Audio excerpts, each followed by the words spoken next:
We're going to look at another type of bonding now called ionic bonding, and before we get into that, I just want to remind you of a few terms. Lattice, as I said previously, is the solid arrangement of atoms or ions. Electrostatic or Coulombic forces are any forces between charged particles with positives and negatives attracting, two positives repelling, two negatives repelling. And electricity is defined as the flow of charged particles.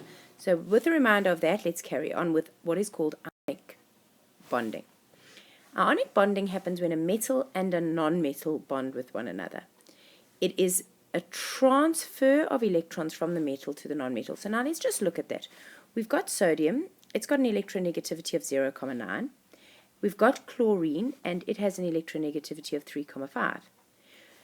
The sodium doesn't want its, remember, sodium is going to have a valence electron. It's got one valence electron, whilst chlorine has got 7 of them. Chlorine would desperately like to have one more, and sodium would desperately like to have one less. They bump into each other, and as you can see, they get into a tug of war between the sodium 0,9 and the chlorine 3,5, and the chlorine wins. The sodium sends its electron off to chlorine. Sodium loses an electron. Once sodium has lost an electron, it becomes Na+. Once chlorine has gained an electron, it becomes the chloride ion Cl-. What happens then is there's a force of attraction between this Na and this Cl-. Na+ and Cl-, electrostatic force of attraction. So the important thing with ionic bonding is you've got a metal and a non-metal. The metal loses its electron and gives it to the non-metal. Usually, there is a electronegativity difference that is greater than about 1.7, but that's not a fixed rule. It might be 1.4. What you're looking for is metal and non-metal. Then you've got an ionic crystal lattice that is formed of unit cells. Now here is where I talk to you about unit cells. Unit cells are not quite molecules. Molecules only form with the sharing of electrons. But this sodium and chlorine together is a unit cell. But maybe you could call that sodium and chlorine a unit cell, or maybe that one a unit cell, or maybe that one a unit cell, or maybe that one a unit cell. The point is unit cells are just the ratio that one sodium links with one chlorine to form the formula of NaCl.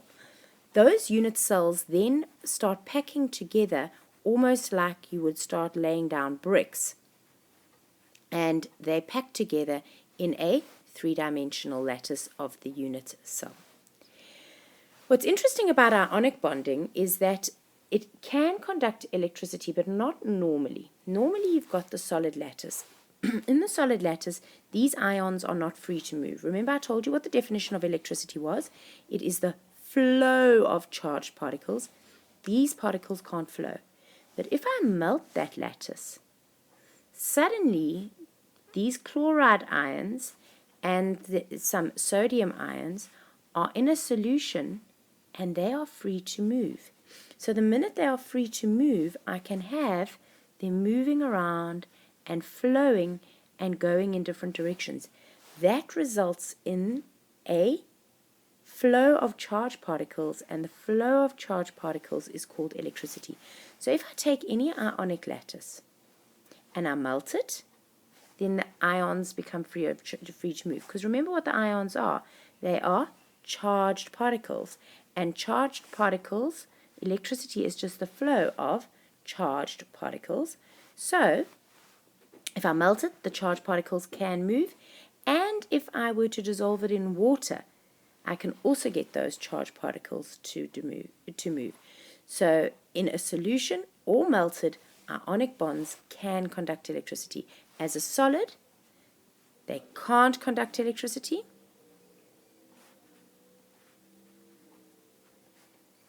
But as a liquid, and by liquid I mean either melted or in a solution, they can conduct electricity.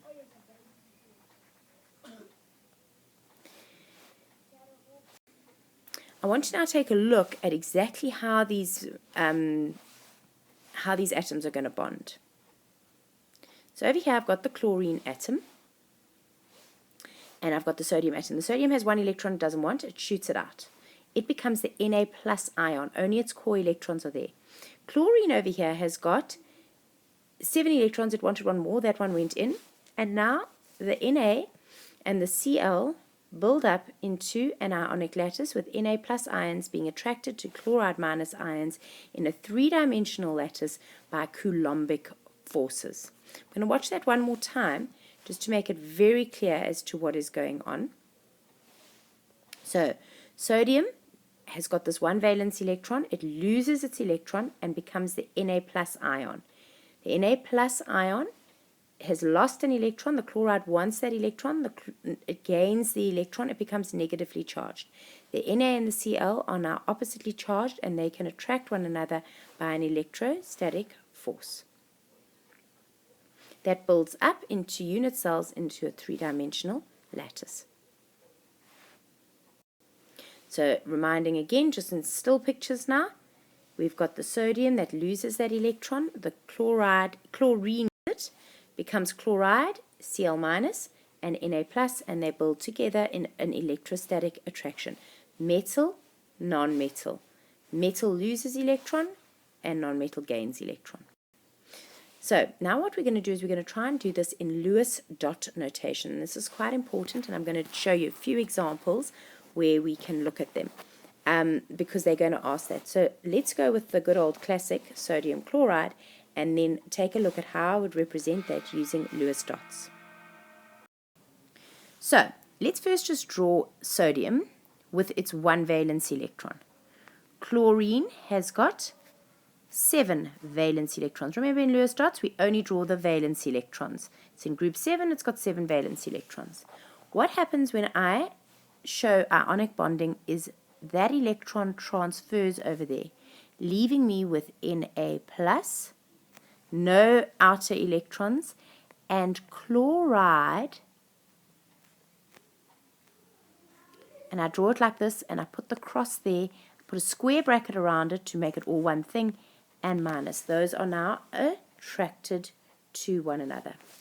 If I were to do, let's say, sodium oxide, I would say sodium has 1 valence electron. Oxygen has got 6 valence electrons. Remember, 2 that are unpaired like that. This sodium is going to send an electron there. Sorry, let's make that a circle there. That's not helpful because we still land up with oxygen short. So now I say that one also does that. I give another sodium. This should remind you a lot of this story. And we get Na2O. So it's the same type of concept, except now we're actually showing the Lewis dot electrons. And now what I do is I say I have got 2 Na pluses and an O that has gained 2 electrons, 2 minus. So that's representing ionic bonding. Very important to show the transfer of electrons using a Lewis dot structure. Let's look at the others. So this is the neat versions of the other 2. If I take beryllium, beryllium was in group 2, 2 electrons. Those 2 electrons transfer to the oxygen. I'm left with Be2+, it's lost 2 electrons, and O2 minus. With aluminium oxide, aluminium has 3 valence electrons. 2 of them go to the oxygen. I have got 1 extra electron. I need another oxygen. Another one goes. I need another aluminium. Another one goes. I need another oxygen. Another 2 go. What am I left with? 2 Al3+, because they've lost 3 electrons each, and 3 O2 minus. Sorry, there should be a minus over there. So let's just put that in. Right, here's a little animation of ionic and covalent bonding. Covalent bonding is what we're going to study in a minute. It's between 2 nonmetals, but we'll look at both. Ionic bonding occurs between 2 atoms when one of the atoms has sufficient strength of attraction to remove an electron from the other atom. He joins up, he sends his A sodium atom has 1 valence electron, with a stable energy level below containing 8 electrons. A chlorine atom has 7 valence electrons. If the atoms collide with sufficient energy, The chlorine atom will remove the electron from the sodium. The sodium atom loses its only valence electron and becomes a positively charged sodium ion. The energy level below now provides sodium with its stable octet. The extra electron completes a stable octet for chlorine, which becomes a negatively charged chloride ion.